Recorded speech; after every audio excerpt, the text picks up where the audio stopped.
Hello everyone, welcome back to EduMoon tutorial series. This is Divya, your instructor for Web Technologies.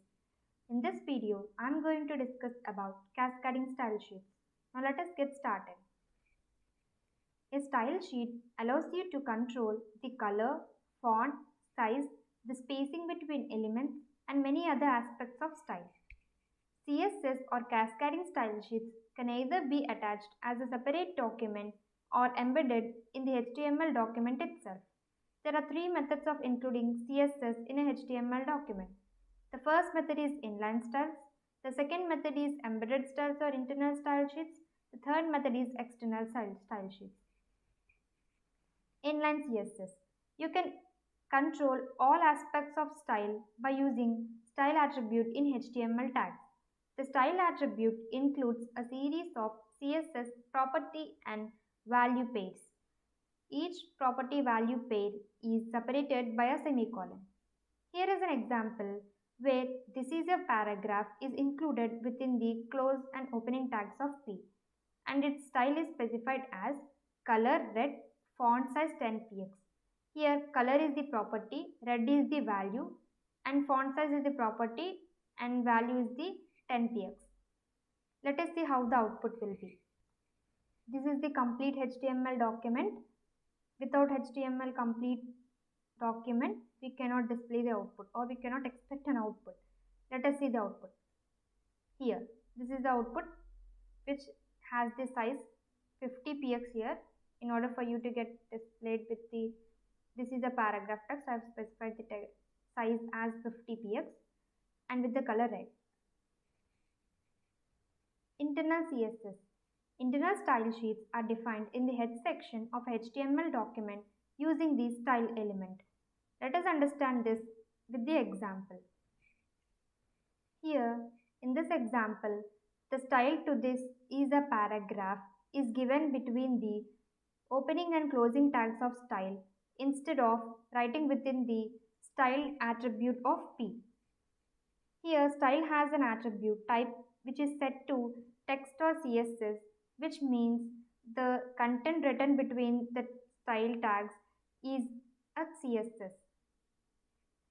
Let us see the output. The output will be the same as that has occurred in the that has occurred while using the inline styles.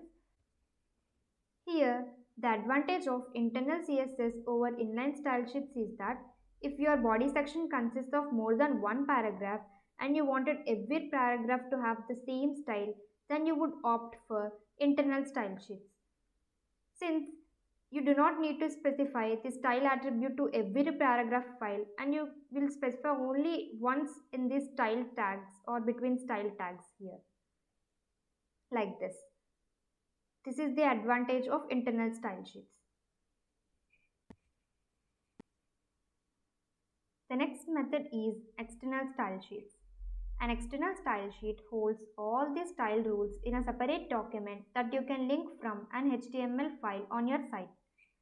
There are two ways of attaching external style sheets. The first method is linking external style sheets and the second method is by importing external style sheets. The first method, which is linking external style sheets, can be achieved by using link tag. It has attributes rel, which is relation attribute, type href. Relation attribute can have many values, among which style sheet is the most common one we use when we want to include a CSS. Type. This attribute specifies media type of the linked document or resource. If you omit the type attribute, the browser will look at the relation attribute to guess the correct type. href. This specifies the URL or path to the CSS file you have in your local system. In order to link an external style sheet, we need to first define a style sheet.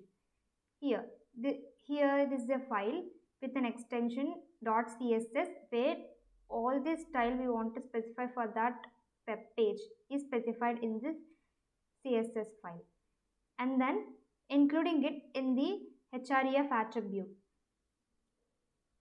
We are specifying the path to the CSS file. In this case, The CSS file I have specified has the name mystyle.css. So this is the path to the file mystyle.css, and it is specified in the href attribute, and the type is specified as text or CSS. This is the most common one we use. If the type is not specified, it looks into the relation attribute. Here, as style tag, link tag is also specified within the head section. The advantage over internal style sheets is that if you are designing a website and you want all its web pages to have the same style for specific fields, so instead of writing the style for that specific fields in every web page documentation or creation, we can use external style sheets and link them by using link attribute. The next method is importing external style sheets. This is achieved by using @import statement, and it is followed by the URL of the CSS document with a semicolon. This is not in our syllabus, so I'm not getting into the details how we import by using @import statement. This is all about cascading style sheets, and thank you for being with me until this far. I will see you in the next video.